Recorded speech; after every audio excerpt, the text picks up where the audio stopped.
हर खबर पर होगी आपकी पकड़। डाउनलोड कीजिए एबीपी लाइव ऐप।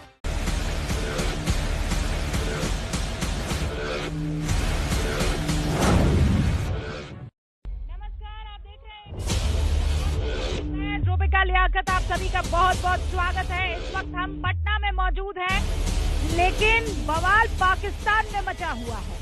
पाकिस्तान की असेंबली में पीएमएल के एक नेता, पूर्व स्पीकर भी रहे हैं, आज उन्होंने अपने थर थर कांपने का, अपने भारत से डरने का कन्फेशन किया। ये कन्फेशन तो बुधवार को किया था, लेकिन आज इसकी धमक राजनीति में हिंदुस्तान के हो गई है। आपको याद होगा कि जब हमने एयर स्ट्राइक की थी तो हमारे बहादुर अभिनंदन उस पाक जमीन पर पहुंच गए थे। उस पाकिस्तान की जमीन पर जब वो पहुंचे तो ये ख्याल पाकिस्तान को आने लगा कि अगर लौटाया नहीं हिंदुस्तान के इस बहादुर सैनिक को तो हिंदुस्तान हमें खत्म कर देगा। इस पर जेपी नड्डा ने राहुल गांधी को कटघरे में लेकर, कांग्रेस को कटघरे में लेकर निशाना साधते हुए पूछा है कि क्या अब आप भरोसा करेंगे, क्योंकि आप भरोसेमंद है पाकिस्तान के। इसी पर होगी अब बहस। सारे खास मेहमान हमारे साथ जुड़ चुके हैं, जिन्होंने आज प्रेस कॉन्फ्रेंस करके राहुल पर निशाना साधा। संबित पात्रा खुद हमारे साथ, बीजेपी के प्रवक्ता, आज जुड़ चुके हैं हुंकार में। बहुत बहुत स्वागत है डॉक्टर पात्रा आपका। हमारे साथ सुप्रिया श्रीनेत भी जुड़ चुकी हैं, जो कि प्रवक्ता हैं कांग्रेस की, और इस वक्त यहाँ मंच पर मौजूद है मृत्युंजय तिवारी साहब, जो आरजेडी के प्रवक्ता है। जोरदार तालियों से इनका स्वागत। मेजर जनरल जीडी बख्शी साहब भी हमारे साथ जुड़ गए हैं, जो कि संपादक है आईएमआर के, इंडियन मिलिट्री रिव्यू के। सुप्रिया श्रीनेत, शुरुआत आपसे करते हैं। सवाल ये पूछा जा रहा है कि बताइए, पाकिस्तान ने मान लिया एयर स्ट्राइक को लेकर, अब आप भी मानेंगे? कांग्रेस मानेगी? सवाल बंद करेगी? मैं सिर्फ वाहियात और बेहुदा सवालों का तो जवाब नहीं दूंगी। मैं सबसे पहले ये कहूंगी कि 55 सीटें जो 71 में से आ रही है, ये ना वाहियात है ना बेहुदा है। मैं आपको सिलसिलेवार तरीके से सुप्रिया श्रीनेत बता सकती हूँ कि कैसे कांग्रेस ने बार बार एयर स्ट्राइक पर, सेना के शौर्य पर सवाल खड़े किए हैं। तो आप इसे बेहुदा ना कहें। अगर आप चाहती हैं तो मैं अभी एक के बाद एक सिलसिलेवार तरीके से बता देती हूँ। नहीं, अब अगर आप मानने को तैयार नहीं तो शशि थरूर का ट्वीट पढ़ लेती हूँ। अगर आप मानने को तैयार नहीं है तो दिग्विजय सिंह का ट्वीट पढ़ लेती हूँ। अगर आप मानने को तैयार नहीं है तो आपके पूर्व अध्यक्ष राहुल गांधी का ट्वीट पढ़ लेती हूँ मैं। आप किसी का भी ट्वीट मुझे पढ़ के सुना दीजिए। बिहार में मैं भी हूँ, बिहार में आप भी हैं। पहले राउंड में 71 में से 55 सीटें महागठबंधन की आ रही है, इसीलिए बीजेपी को शरण चाहिए पाकिस्तान की। विश्वास करते हैं पाकिस्तान की संसद का, देखते हैं पाकिस्तान का टीवी। बिहार के बेरोजगारी पे बात नहीं करेंगे, मुंगेर में हुई हत्या पे बात नहीं करेंगे, दुर्गा माता के जो विसर्जन करने जा रही मूर्ति में बच्चा मार दिया गया उस पर बात नहीं करेंगे। बिहार की देश में सबसे ज्यादा बेरोजगारी पे बात नहीं करेंगे। बौखला गए हैं और हर बार बौखलाहट में पाकिस्तान याद आता है। ऐसे क्यों बार बार ये पाकिस्तान की शरण में जाते हैं, ये बताएं मुझे। कौन सा पाकिस्तान परिस्थिति है भाई? आप ये कहिए, अमित शाह कहते थे नीतीश कुमार चीफ मिनिस्टर बनेंगे तो पाकिस्तान में बम फोड़े जाएंगे। 10 नवंबर को जब नीतीश कुमार हारेंगे और भाजपा के मुंह पर कालिक पोतेंगे, तब हम 10 लाख नौकरियों का धमाका करेंगे। बार बार ध्यान वर्गलाने की कोशिश मत करिए। मुद्दा है बिहार। आपकी देखिए, आपने बिल्कुल शुरुआत में सुप्रिया श्रीनेत की बात कही ना कि पाकिस्तान की बात क्यों हो रही है। हम लोग बिहार में मौजूद हैं, पहले चरण का चुनाव हो चुका है, लेकिन आज मुद्दा पाकिस्तान का, मतलब मुझे नहीं पता। ये जो पीएमएल के नेता हैं, पूर्व स्पीकर है, इन्होंने बीजेपी की सदस्यता ले ली है क्या? संबित पात्रा, आपने इनको सदस्यता दिलाई है कि ये आपका काम कर रहे हैं? देखिए रूबिका जी, सही बात मैं आपको बता दूं, सही बात है, बिहार में चुनाव है, आप बिहार में भी मौजूद हैं। मगर ये जो विषय जिस पर आज हम डिबेट कर रहे हैं, ये कोई साधारण विषय नहीं है। इसका जो रेजोनेंस है, इसका जो इको है, ये पूरे विश्व में होने वाला है, केवल भारत में ही नहीं। क्योंकि एक कंट्री के नेशनल असेंबली, जैसा हमारा पार्लियामेंट है वैसे ही उनके नेशनल असेंबली में इंडिया के एक बहुत महत्वपूर्ण विषय को लेकर चर्चा हो रही है। और जो लीडर ऑफ ऑपोजिशन है पाकिस्तान के, अयाज सादिक, जो पहले गृह मंत्री भी रह चुके हैं और स्पीकर भी रह चुके हैं, वो खुद कहते हैं कि जब अभिनंदन जी को छोड़ने का मौका आया, उस समय जो पार्लियामेंट्री मीटिंग हुई, इंडिया की आर्मी और इंडिया के सरकार और हिंदुस्तान से इस कदर पाकिस्तान का डिस्पेंसेशन डरा हुआ था, ये हाल था कि इमरान खान आई नहीं। लेकिन दूसरी बात, चीफ ऑफ आर्मी स्टाफ थे। सुप्रिया श्रीनेत आप पर आरोप लगा रही है कि आपकी जमीन खिसकती हुई नजर आ रही है, इसलिए आप पाकिस्तान की एंट्री करवा रहे हैं। पाकिस्तान की एंट्री कौन करवा रहा है? पाकिस्तान हिंदुस्तान से डर रहा है।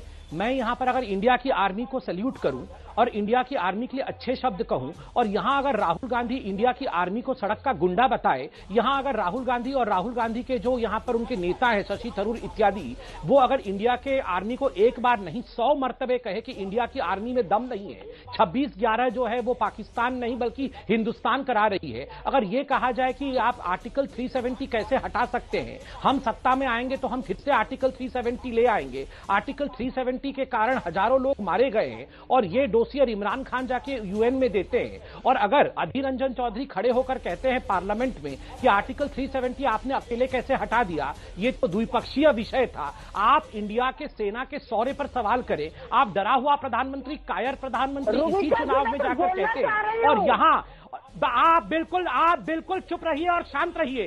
आप जैसे लोगों ने इंडिया की सेना को बदनाम किया है। आप और आपके ये शहजादे, ये आपके जो पाकिस्तानी शहजादा है ना, ये राहुल गांधी जाकर कह दो ना आप उसको कि नहीं आप उसको पाकिस्तान भेजो, राहुल गांधी को भेजो पाकिस्तान, उसको पाकिस्तान का शहजादा ढूंढ के लाए हैं और उसके दम पे आप चुनाव लड़ रहे हैं। पाकिस्तानी शहजादे के दम पे चुनाव लड़ने चले हैं। पहले इंडिया का आदमी ढूंढ के लाइए ना, इंडिया का आदमी है ना, पहले जाओ ढूंढ के लाओ, पहले इंडिया का शहजादा ढूंढ के लाओ, पाकिस्तानी शहजादे को ढूंढ के लाके यहाँ हम लोग को वाहियात बेहया पता नहीं क्या क्या चीजें बताया जा रहा है। आप चुपचाप बैठिए और सुनिए मेरी बात, चिल्लाइए मत बीच में चिल्लाना बंद करिए। पहले माफी मांगिए, पहले माफी मांगिए इंडियन आर्मी से। पाकिस्तान पहुंच गए। अरे बिहार की बेरोजगारी की बात करिए, बिहार की भुखमरी की बात करिए, बिहार के कुपोषण की बात करिए, बिहार में माता के विसर्जन में बच्चा मरता है उसकी बात करिए, उसकी बात नहीं करेंगे। बात करेंगे पाकिस्तान की, अरे मारिए गोली पाकिस्तान को। बिहार की बात करें ना, ये पूरा का पूरा बिहार की बात करिए, बिहार की बात करने आए हो, बिहार की बात करो, बिहार की बात मत करो। बिहार की बात अगर करने का दम है तो क्यों नहीं हिस्सा ले? बिहार की बात दम नहीं है तो प्रेस कॉन्फ्रेंस करने दो, और मैं चैलेंज करता हूँ, आपसे अगर हिम्मत है आप दोनों एक सेकंड रुकिए। सम्मित और सुप्रिया आप मेरी बात सुनिए। सुप्रिया श्रीनेत, पाकिस्तान को कौन लेकर आया बीच में? खुद वहाँ की असेंबली में पूर्व स्पीकर का बयान लेकर आया ना, खुद वहाँ पर जब स्पीकर ने पूर्व कहा अपनी बात को, तब जाकर ये हेडलाइंस बनी ना। मुझे ये बताइए, एयर स्ट्राइक को लेकर सवाल किसने किए थे? कितने आतंकी मारे, ये सवाल किसने किए थे? मैं बताती हूँ आपको। संबित पात्रा की एक बहुत गंदी आदत है कि वो बार बार राहुल गांधी का नाम लेके बात करते हैं। इनकी राजनीति को चलेगी अगर वो राहुल क्यों थर-थर कांप रही हैं? भैया पाकिस्तान कांप रहा है, आप क्यों कांप रही हैं? आप क्यों कांप रही हैं? क्या है? दोनों मेरी बात सुनिए। सुप्रिया जी, संबित जी, मैं आप दोनों को 30 सेकंड दूंगी, अनइंटरप्टेड 30 सेकंड दूंगी। एक सेकंड, आप दोनों रुक जाइए। मेजर जनरल जीडी बख्शी भी यहाँ पर मौजूद है। आपने मुझसे सवाल पूछा था, मैं जवाब देना चाहती हूँ। हाँ बोलिए ना, 30 सेकंड में जवाब दीजिए। आप सवाल करना बंद कर देंगे? आप लोग एयर स्ट्राइक पर आतंकियों की संख्या पूछना बंद कर देंगे? कपिल सिब्बल जो वेस्टर्न मीडिया पर विश्वास कर रहे थे, अब हिंदुस्तान की मीडिया पर विश्वास करना शुरू कर देंगे? वो नहीं तो चलिए पाकिस्तान के पूर्व स्पीकर पर विश्वास करेंगे? चलिए, अब आप अपना सवाल अगर बंद करते तो मैं आपके ही सवाल का जवाब देती हूँ। हमें हमारी सेना के शौर्य पर इतना भरोसा है कि बड़े बड़ों को थरथरा दे, बड़े बड़ों के पैर लड़खड़ा जाए। जीडी बख्शी यहाँ पर, उनको मैं सलाम करती हूँ। हम उस सेना के शौर्य पर वो यकीन करते हैं, उस पर राजनीति नहीं चलेगी। मुझे ये कहना है कि बार बार राहुल गांधी का नाम लेकर यहाँ पर क्यों झूठ बोला जाता है? क्यों बार बार यहाँ पे राहुल गांधी का नाम लेकर झूठ बोला जाता है? अगर हर प्रवक्ता जो कहकर चला जाता है तो क्या सलाम कीजिए, झुककर नमन कीजिए, प्रणाम कीजिए। मेजर जनरल जीडी बख्शी भी जानते हैं, मैं पढ़ाती हूँ आपको कुछ भी, मैं पढ़ाती हूँ। दिग्विजय सिंह आप ही की पार्टी के ना, जिन्होंने कहा कि उसामा बिन लादेन को मारने के बाद जिस तरीके से अमेरिका ने सबूत दिखाए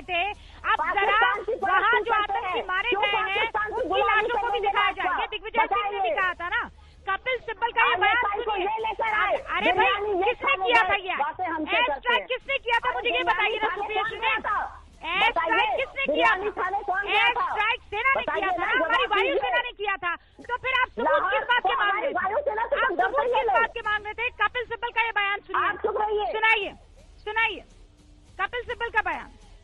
जो इंटरनेशनल मीडिया है, चाहे वो वॉशिंगटन पोस्ट हो, चाहे वो डेली टेलीग्राफ हो, चाहे वो रॉयटर्स हो, सभी ने कहा है कि उनको लगता है, उनकी जानकारी से उनको लगता है कि वहां किसी की शायद ही कोई किसी की मृत्यु हुई हो।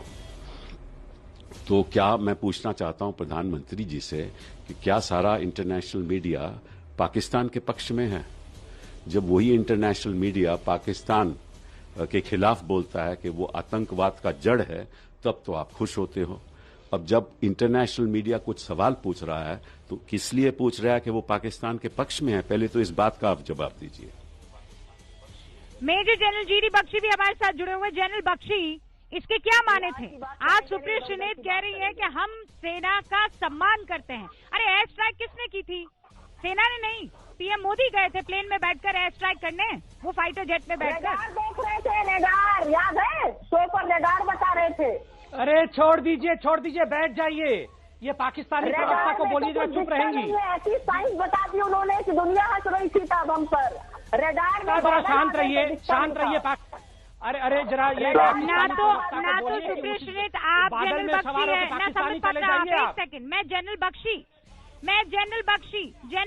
से बात करना चाह रही हूँ। जनरल बख्शी जी, देखिए बात ऐसी है कि पाकिस्तान के एक लीडर ऑफ ऑपोजिशन के एक बहुत जिम्मेदाराना, जो एक जिम्मेवार बयान दिया है, जिसका नोट हमको लेना पड़ेगा, क्योंकि हमारी राष्ट्रीय सुरक्षा, हमारी जो सिक्योरिटी है, उस पर इसका बहुत असर है। हमको एक फीडबैक मिल रहा है कि पाकिस्तान की क्या स्थिति थी, क्यों पाकिस्तान ने वापस किया ये जो विंग कमांडर अभिनंदन का। बात बड़ी सीधी है कि देखिए, अभी तक हम चुपचाप हाथ पे हाथ धरे पाकिस्तान की एसिमेट्रिक स्ट्राइक खाए जा रहे थे, मार खाए जा रहे थे। जब 26/11 हुआ उसके बाद हमारा 0 रिएक्शन था। फिर जब उरी स्ट्राइक हुई तो हमने सर्जिकल स्ट्राइक करी और कोई 2-2.5 किलोमीटर अंदर घुस के 30-40 पाकिस्तान के मारे। कुछ महीनों पाकिस्तान चुप रहा, फिर उसने चुलबुली दिखाई, पुलवामा में 45 मारे। इस बार हमने घुस के एयर स्ट्राइक करी, न्यूक्लियर बैकड्रॉप भी डैम। ये बहुत सिग्निफिकेंट चीज है। अभी तक बोला जा रहा था कि अगर किसी ने सीमा पार करी हमारे सैनिक पे तो न्यूक्लियर बमों की बरसात दिल्ली पे शुरू हो जाएगी। ये कह के साहब पिछले सरकारों के टाइम में कोई पाकिस्तान को जवाब नहीं दिया गया था। अब बालाकोट में जवाब दिया गया। जैसे ही जवाब दिया, हमको पाकिस्तान से तो कम फायर मिला, लेकिन अपने ही देश से ज्यादा फायर मिला। ज्यादा हमारे ऊपर लाशन लगाए गए, ये लगाए गए। इससे सच का सच, दूध का दूध और पानी का पानी करना बहुत जरूरी था, और वो पाकिस्तान के एक लीडर ने किया है। और उसने क्या कहा है कि उस वक्त भारत पूर्ण रूप से फुल स्केल स्ट्राइक करने के लिए तैयार था। पाकिस्तान अगर वापस नहीं देता विंग कमांडर अभिनंदन को,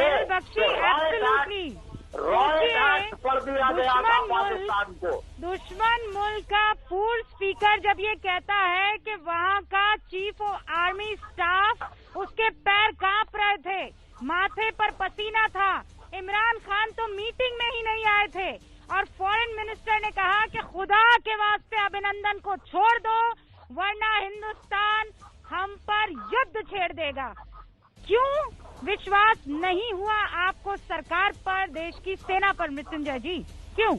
देखिए रूबिका जी, पाकिस्तान हिंदुस्तान की सेना के सामने या 130 करोड़ हिंदुस्तानियों के सामने पहले भी कांपता था, आगे भी कांपता रहेगा। ये संबित पात्रा जी और ये नकली 56 इंच के सीने के भरोसे नहीं कांप रहा है, पहली बात। दूसरी बात, बिरयानी पाकिस्तान में जाकर खाने वाले आज देशभक्त का, राष्ट्रभक्त का पाठ पढ़ा रहे हैं जिनका स्वतंत्रता की आंदोलन में कोई योगदान नहीं है।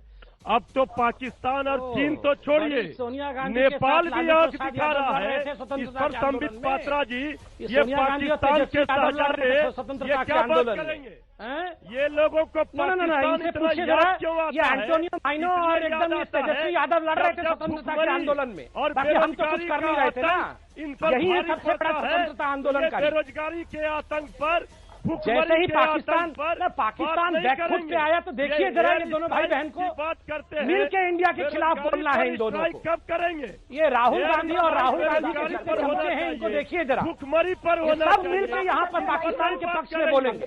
ये जब चुनाव हारेंगे ये पाकिस्तान बचेंगे। आपको एयर स्ट्राइक पर भरोसा था? इनका सीना कहाँ है? अरे मृत्युंजय जी, आपको एयर स्ट्राइक पर भरोसा था? हमको भरोसा है अपने सेना पर, अपने भारत माँ के लाल पर। हमको भरोसा है इन लोगों के तरफ पाकिस्तान का नाम लेकर चुनाव जीतने पर भरोसा नहीं है। हमको बेरोजगारी और भुखमरी के आतंक को मिटाना है। आप कह रहे हैं भुखमरी का आतंक और भ्रष्टाचार का संबित पात्रा जी को पाकिस्तान से बहुत प्यार है। हाँ सुप्रिया जी, मैं सुन नहीं पाई, आप क्या कह रही थी? मैं कह रही हूँ आप क्यों सवाल कर रही हैं? आप सवाल हमसे करिए ना।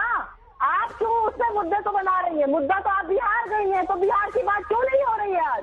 आज भाजपा बिहार की बात नहीं कर रही है। मेरा 30 सेकंड हिंदुस्तान का पार्ट नहीं है क्या? बिहार है, तो क्या बिहार की जनता सर्जिकल स्ट्राइक करना चाहेगी?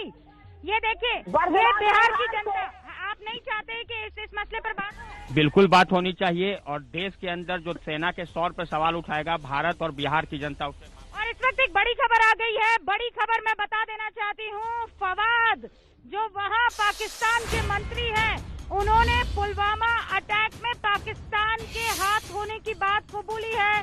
सीधा आपको पाकिस्तान अपना गुनाह कबूल कर दिया है फवाद चौधरी ने। आप जानते हैं उस पटांग बयान के लिए वैसे भी फवाद चौधरी मशहूर है, और उनके मुंह से अब सच निकल गया है। पुलवामा हमला हमारी कामयाबी है, ये फवाद चौधरी ने कबूल कर लिया है। ये मंत्री है फवाद हुसैन।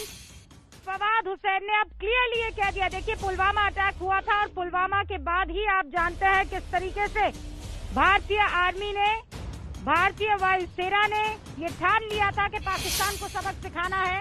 और अब इस वक्त की बड़ी खबर है, पाकिस्तान ने पुलवामा हमले की बात कबूल कर ली है। ये बड़ी खबर। संबित पात्रा, देखिए ये विषय तो सबको पता है, पूरे विश्व में पता है कि पूरे विश्व में अगर आतंकवाद कहीं होता है तो उसके पदचिन्ह पाकिस्तान तक ही पहुंचते हैं। और मोदी जी ने, भारत की सरकार ने और भारत की सेना और भारत की इंटेलिजेंस ने तो पहले दिन से ही कहा है कि पुलवामा के लिए, 26/11 के लिए, उरी के लिए अगर कोई जिम्मेदार है तो वो पाकिस्तान है। आज खुद नेशनल असेंबली में उनके मंत्री फवाद चौधरी इसकी बधाई दे रहे हैं इमरान खान को कि बधाई हो, आपके अंतर्गत पुलवामा का हमला हुआ। मगर मैं यह याद दिलाना चाहूंगा, कांग्रेस के तमाम लीडर प्रेस कॉन्फ्रेंस करके मोदी जी से सवाल पूछ रहे थे कि पुलवामा कैसे हुआ। यहां तक कि कुछ लीडर ने यह भी कहा था कि चुनाव जीतने के लिए यह प्रपंच कराया गया है हिंदुस्तान में। आप याद करिए, दिग्विजय सिंह से लेकर तमाम लीडर इस प्रकार के बयान दे रहे थे। आज मुझे लगता है पाकिस्तान के इमरान खान को मुंह काला करना चाहिए, और हिंदुस्तान की जनता के सामने भी राहुल गांधी और कांग्रेस पार्टी का मुंह काला हुआ है। जिस प्रकार से हिंदुस्तान की आर्मी, हिंदुस्तान के इंटेलिजेंस, हिंदुस्तान की सरकार और हिंदुस्तान के प्रधानमंत्री के ऊपर ये सवाल उठा रहे थे, पूरी तरह से कांग्रेस पार्टी आज तहस नहस हो गई है। और इसीलिए याद करिए, रोक रही हूँ, क्या कहा है चौधरी फवाद हुसैन ने, जरा सुन तो लीजिए ये कबूलनामा।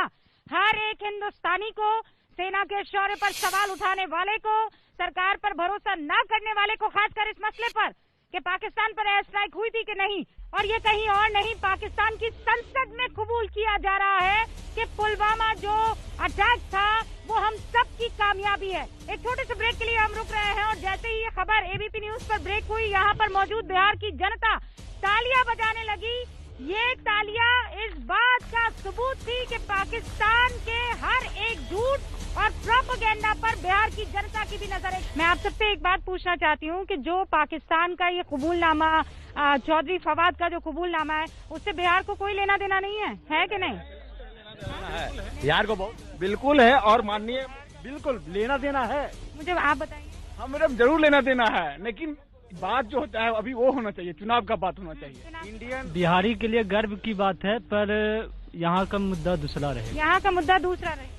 बिहार में लेना देना है और सिर्फ चुनाव की बात, बिहार में चुनाव हो रही है तो बिहार के चुनाव की बात होना चाहिए। बिहार के चुनाव की बात होनी चाहिए। पाकिस्तान का मंत्री क्या बोल रहा है क्या नहीं बोल रहा है वो यहाँ पर नहीं। देखिए, देश में कुछ ऐसे नेता हैं जो खाते भारत के और गाते पाकिस्तान के हैं, तो पाकिस्तान के जो पूर्व स्पीकर हैं उनके बयान से साफ हो गया है और उनको सवाल उठाने वाले के ऊपर मुंह पे तमाचा पड़ा है कि आगे से सेना के शौर्य पराक्रम पर सवाल ना उठाए। ओके, हाँ भाई बताइए मैम। मेरा कहना है सुप्रिया श्रीनेत जी से कि बिहार पे सवाल उठा रही हैं, तो इमरान खान भी नीतीश कुमार की तारीफ किए हैं। आपको जब उनको पता होना चाहिए कि उन्होंने कहा कि पाकिस्तान में भी नीतीश कुमार जैसे नेता की जरूरत है। तो आप कह रही हैं कि इमरान खान नीतीश कुमार का कैंपेन करने आए यहाँ पर? नहीं, कैंपेन करने नहीं आए, लेकिन वो उनके नेतृत्व का लोहा मान चुके ना भाई। ठीक है, आप जवाब दीजिए। मैं तीनों को बारी बारी से एक बार उनका जवाब ले लेती हूँ। फिर सुप्रिया श्रीनेत, शुरुआत आपसे। जिन मैडम ने कहा कि इमरान खान ने तारीफ करी है, तो मुझे लगता है कि ये दुख की बात है कि इमरान खान की तारीफ की हमें जरूरत है। हमारे नेताओं से हम निपट लेंगे, हम विपक्ष और सरकार में निपट लेंगे, हमें इमरान खान जैसे लोगों की जरूरत नहीं है। और पाकिस्तान हमसे अब थोड़ी कांप रहा है। पाकिस्तान के तो हमने 2 टुकड़े कर दिए थे। पाकिस्तान की औकात क्या है हमसे बात करने के लिए? आज वहाँ पर बात होनी चाहिए। बार बार मैं कहूंगी बेरोजगारी की, आज वहाँ पर बात होनी चाहिए कि मुंगेर के मसले पर सरकार चुप रही, इलेक्शन कमीशन ने एसपी और डीएम को हटाया और माता का विसर्जन के लिए जा रही जनता पर पहले लाठी बरसाई फिर गोली चली। ऐसा क्यों हुआ ये बताया जाए। सम्मित पात्रा, जवाब दीजिए सुप्रिया श्रीनेत का। देखिए रूबिका जी, बिहार का चुनाव है, बिहार के मुद्दों के ऊपर डिबेट होना चाहिए। डिबेट ही नहीं बल्कि प्रधानमंत्री खुद जा रहे हैं, उन मुद्दों पे बात भी कर रहे हैं और आपका चैनल सुबह से शाम तक बिहार के मुद्दों पर डिबेट भी कर रहा है, पैकेज भी दिखा रहा है। मगर जहां तक पाकिस्तान और हिंदुस्तान को लेकर जिस प्रकार की एक युद्ध का माहौल बना था, उस पर भी डिबेट और चर्चा होना आवश्यक है, क्योंकि हिंदुस्तान के शौर्य के ऊपर जिन लोगों ने प्रश्न चिन्ह लगाया था, और बिहार की जनता बहुत बुद्धिमान जनता है, वो समझती है इन बातों को। किसने बिल्कुल सही कहा, कुछ ऐसे नेता हैं जो खाते हिंदुस्तान का है और गाते पाकिस्तान का है, तो उनको भी एक्सपोज करना पड़ेगा, कहीं वो बिहार को धोखा न दे दे। और दूसरी बात याद रखिए, हाफिज सईद ने भी कहा था, आई लव कांग्रेस पार्टी, मैं कांग्रेस पार्टी को बहुत प्यार करता हूं और कांग्रेस एक बहुत अच्छी पार्टी है। आप बताइए ऐसा क्या है कांग्रेस में जो हाफिज भी कांग्रेस पार्टी को चाहता है? कुछ तो गड़बड़ है ना, यही सवाल हम भी पूछ रहे हैं। हाफिज ने कहा था, मैं तो आपसे वीडियो मैं जनता से कहूंगा ट्वीट करिए जरा, वो हाफिज ने जहां कहा था कांग्रेस पार्टी को चाहता है। योगिता जी, मैं बोलना चाहती हूँ, ये बार बार झूठ को, गलत को, बार ये जो अनर्थक बातें होती है, ये बार बार नहीं करनी चाहिए। आपकी जो लाइव ऑडियंस वहाँ बैठी है उसमें नौजवानों ने क्या कहा, बात होनी चाहिए बिहार के चुनाव की, बरगलाने लगे, अनर्थक कांग्रेस पार्टी को एक्सपोज करिए। बिहार का चुनाव मुद्दा है बिहार की अस्मिता, मुद्दा है नीतीश कुमार का कुशासन, मुद्दा है मोदी जी। मैं पश्चिम चंपारण में हूँ और दिखाइए हकीकत। चीनी मिल लगेगी, यहीं पर आपके साथ आकर चाय पीऊंगा। चीनी मिल तो लगना दूर की बात, मोदी जी वहाँ से भाग रहे हैं, वहाँ आए तक नहीं पश्चिम चंपारण, यहाँ पर मैं हूँ। मोदी जी भाग रहे हैं, चीनी मिल की बात करते भैया, मोदी जी भाग रहे हैं। 56 इंच का सीना क्या होता है वो मोदी जी से सीखिए। अभी भी ये बोल रहे हैं मोदी जी पाकिस्तान से डर के भाग रहे हैं। अरे आप लोगों को शर्म आनी चाहिए, शर्म आनी चाहिए। राहुल गांधी का क्या, मैं सवाल पूछता हूँ, चाइना से राहुल गांधी का क्या साथ है, पाकिस्तान से राहुल गांधी का क्या साथ है? दीदी बख्शी, ये यही तो राजनीति का फायदा, ये शक करने वाली राजनीति का फायदा तो कहीं पाकिस्तान उठाने के चक्कर में नहीं रहता है। देखिए, मैं केवल इतना कहना चाहता हूँ एक बुजुर्ग सैनिक की हैसियत से कि हर प्रजातंत्र में जहाँ दुश्मन का सवाल है, जहाँ पाकिस्तान जैसे हमलावर मुल्क का सवाल है, जो सब पार्टियां हैं वो एक बाईपार्टिजन कंसेंसस होता है उनका। आप सुन पा रही हैं मुझे? हेलो, हम लोग सुन पा रहे हैं। जी जी जी जी जनरल बख्शी, जी जनरल बख्शी। देखिए, मैं ये कह रहा था कि हर परिपक्व प्रजातंत्र में जो दोनों पार्टियां होती हैं, सत्ता पार्टी, विपक्षी पार्टी, उनके बीच में एक बाई पार्टिजन कन्सेंसस होता है, एक समझौता होता है, जहां चीन और पाकिस्तान जैसे दुश्मन देशों का सवाल है। जब देश पे दुश्मन खटखटा रहा हो तो आप वो ये नहीं कह सकते कि साहब नहीं भाड़ में जाए, चीन हमारे 20 आदमी का है, भाड़ में जाए, हमको तो साहब अपना फर्क है कि ये यहाँ इलेक्शन में क्या हुआ, वहाँ इलेक्शन में क्या हुआ। अरे साहब, आपकी इलेक्शन हो रही है क्योंकि आपके जवान सीमा पर डटे, आपको सिक्योर रखे, आपके जवान सीमा पर अपना खून बहा रहे। और बिहार के ही कर्नल बाबू और उनके 20 जवान शहीद हुए और मरते मरते उन्होंने 60 से ज्यादा चीनी मारे। अब हम क्या उसको नजरअंदाज कर दें कि बिहार में इलेक्शन हो रही है, यहाँ बात ही नहीं करेंगे साहब। बिहार में इलेक्शन है तो हिंदुस्तान की बात ना हो, पाकिस्तान नहीं, अरे नजरअंदाज कैसे करें सुप्रिया श्रीनेत, आप तो जानती है एबीपी न्यूज को, आप भी फॉलो करती हैं, आप भी उस पर खबरें देखती हैं। सुबह से लेकर शाम तक एबीपी न्यूज जो है, यहाँ जनता से पूछ लीजिए, एबीपी न्यूज बिहार की कवरेज कर रहा है कि नहीं कर रहा है। ये सीधे तौर पर आप देख लीजिए, बिहार की कवरेज हो रही है, लेकिन ऐसे में अगर पाकिस्तान का जिक्र होगा और पाकिस्तान कुछ कन्फेशन करेगा और हम कवर ना करेंगे और उस पर डिबेट ना करेंगे, ऐसा हो नहीं सकता है। मैं यहाँ हूँ, इसका जीता जागता सबूत है कि बिहार की जनता की फिक्र है और ग्राउंड जीरो से हम रिपोर्ट कर रहे हैं। बहुत बहुत शुक्रिया आप सभी का, सुप्रिया, सामंत पात्रा, जनरल बख्शी और बिहार की जनता का भी एक